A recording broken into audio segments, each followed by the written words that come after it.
Picture a marriage that looks perfect from the outside, a house, 2 kids, decades of history. And then picture one sentence at a dinner table quietly ending it all. That's where this story begins. But stick around, because the same night a man's whole world falls apart is the same night a stranger at a bar decides to rebuild him from scratch. And neither of them has any idea how many lives that one decision is about to collide with. Cal and Emily Weaver have been married since they were kids, practically. 25 years, 2 children, the whole quiet rhythm of a long partnership. So when they sit down at a restaurant and Emily blurts out, unprompted, that she wants a divorce, Cal doesn't even process it as real at first. Then comes the second blow. She's slept with someone from her office, a coworker named David. Cal doesn't yell. He barely reacts at all. He just quietly opens the car door and, without a word, throws himself out of a moving vehicle. It's less an act of drama and more a man's body doing what his mind can't process. Everything he built his identity around just evaporated in one sentence. Cal moves into a sad, half-furnished apartment and starts spending his nights at a slick bar downtown, nursing vodka cranberries and loudly narrating his divorce to anyone within earshot. It's pathetic, and he knows it. But one man in that bar keeps noticing him. Jacob Palmer, a walking GQ ad who effortlessly goes home with a different woman every single night. Jacob doesn't offer Cal sympathy. He offers something stranger, a challenge. He tells Cal that the sweatpants, the whining, the surrendering, that's not grief, that's a choice, and Cal can choose differently. It's an unlikely friendship forming out of pity and curiosity, but it's about to change both of their lives. Jacob takes Cal under his wing like a personal project. Out go the New Balance sneakers and the resignation. In comes a new wardrobe, a straighter spine, and a crash course in confidence. Jacob teaches him how to hold eye contact, how to walk into a room like he belongs there, how to actually talk to women instead of just talking at them about his ex-wife. And it works. Cal starts going home with women, a teacher, played with wicked comic energy by a scene-stealing Marissa Tomei, among others.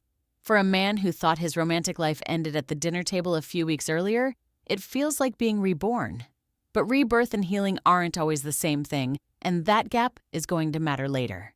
While all this is happening, Cal and Emily's 13-year-old son, Robbie, is living through his own version of heartbreak. He's hopelessly, embarrassingly in love with his 17-year-old babysitter, Jessica, the kind of crush that feels like the biggest thing in the universe when you're 13.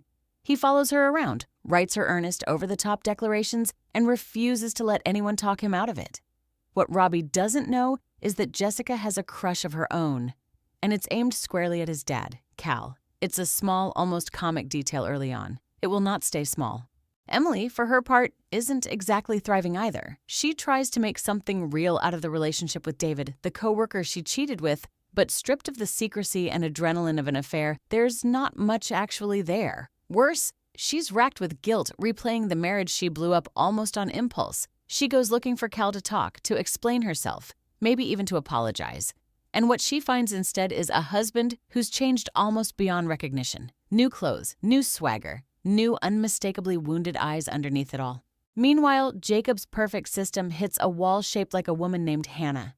She's sharp, guarded, about to take the bar exam, and completely unmoved by every line in his playbook. When he tries his usual routine on her, she doesn't just reject him. She picks it apart line by line, calling out exactly how practiced and hollow it all is. For a man whose entire identity is built on effortless charm, it's the first real crack in the armor. And instead of walking away, Jacob does something he never does. He stays, and he tries being honest instead. That honesty turns into a whole night together, talking, walking the city, letting their guards down in a way neither of them expected. Hannah's engaged to a decent but deeply boring boyfriend named Richard, someone safe and predictable in all the ways Jacob isn't. But safe isn't the same as right, and by the end of the night, something undeniable has shifted. They end up together, and for the first time in the film, Jacob isn't performing. He's actually falling. Hard, and a little terrified by how much it means to him. Back with Cal, the conquests keep piling up, but so does something quieter underneath them. A low hum of emptiness he can't quite outrun. Sleeping with a different woman every week was supposed to feel like winning. Instead, it starts to feel like proof that the thing he actually wants, his family, his wife, his old life, isn't something a new haircut can fix. Cal and Emily end up face to face again, ostensibly to talk about their kids, and the conversation goes somewhere neither of them plans for.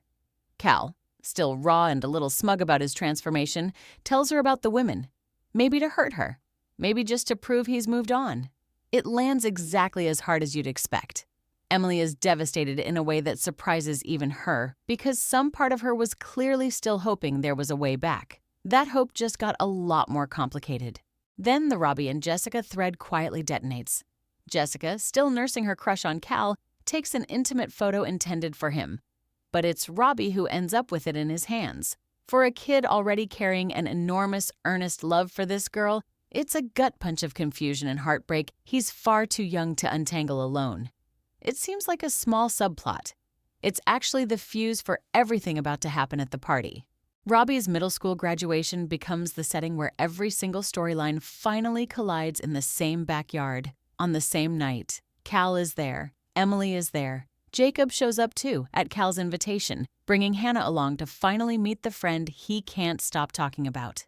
Jessica is there, Robbie is there, still holding on to that photo and everything it means. Nobody in that yard has any idea what's about to unravel. And then it all breaks open at once.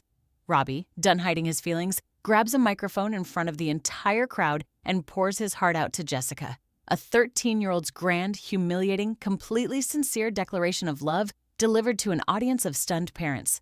In the chaos that follows, Jacob is introduced to Cal's family and freezes because he recognizes Emily, not as Cal's wife, as the woman he picked up at a bar months earlier before any of this started, one of the countless conquests he never gave a second thought to. Until right now. The realization crashes over the whole group like a wave. Cal understands instantly what it means.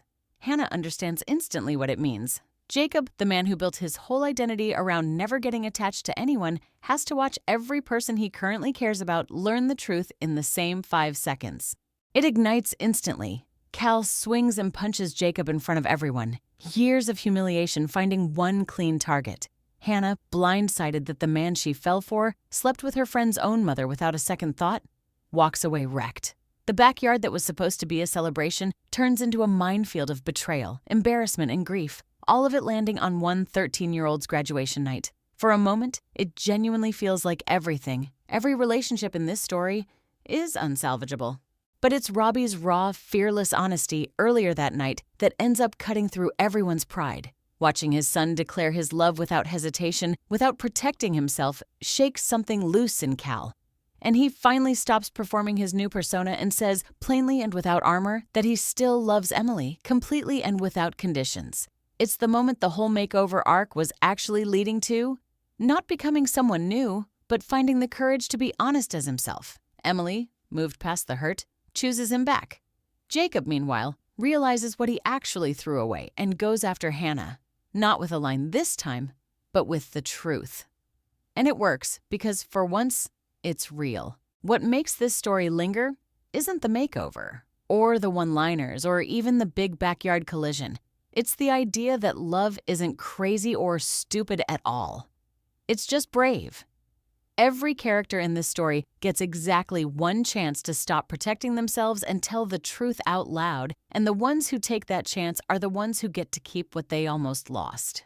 If this recap brought back your favorite scene or you want to argue that Jacob deserved that punch, drop it in the comments. I'd genuinely love to hear it. And if you want more recaps like this one, make sure you're subscribed because there's plenty more heartbreak and heart to get through together.